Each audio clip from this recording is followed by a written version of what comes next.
এ পর্যায়ে বক্তব্য রাখবেন আমাদের ঠাকুরগাঁয়ের কীর্তি সন্তান প্রকৌশলী সাফাত হোসেন মিলু ভাই, জাহাজ নির্মাতা প্রতিষ্ঠান প্রতিষ্ঠাতা ওয়েস্টার্ন মেরিন। বিসমিল্লাহির রহমানির রহিম।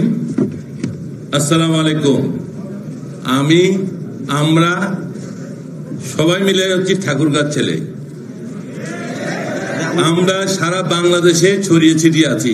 তো আজকে এখানে এতগুলো নক্ষত্র এসছে, এই নক্ষত্র দেখে নিজেকে আর নিজের ইমোশনকে ধরে রাখতে পারলাম না। তো এখানে আলমগীর ভাই আছে। এই যে আমরা এতগুলো নক্ষত্র, এই নক্ষত্রের সূর্য সন্তান হচ্ছে আলমগীর ভাই।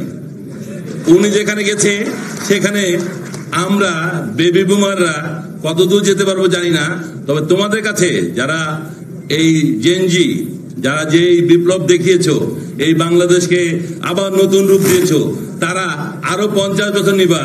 এবং এই নক্ষত্র, এই সৌরজগতে আলমগীর ভাই যেভাবে করে আলো বিচরণ করেছে, আলো বিকিরণ করেছে আমাদেরকে, তোমরা তার থেকে বেশি করবা, তাহলেই ঠাকুরগাঁর উন্নতি হবে।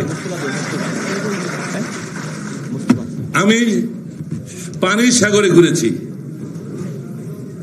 তবে মাঝে মধ্যে আলমগীর ভাইয়ের সঙ্গে যখন দেখা হয় বা দেখা করেছি, উনার জ্ঞানের সাগর দেখে আমার এই 7 সমুদ্র অনেক ছোট হয়ে গেছে। আমি জানি না উনি সাগর সম্পর্কে কতটুকু জানতেন, আমি জানি না উনি ঠাকুরগাঁর সেই সেনুয়া নদীর পাশে কি হচ্ছে ওটা সম্পর্কে জানতেন। এদিক দিয়ে আমরা উনার থেকে অনেক পিছিয়ে আছি আর নিজেকে অনেক ছোট মনে করছি।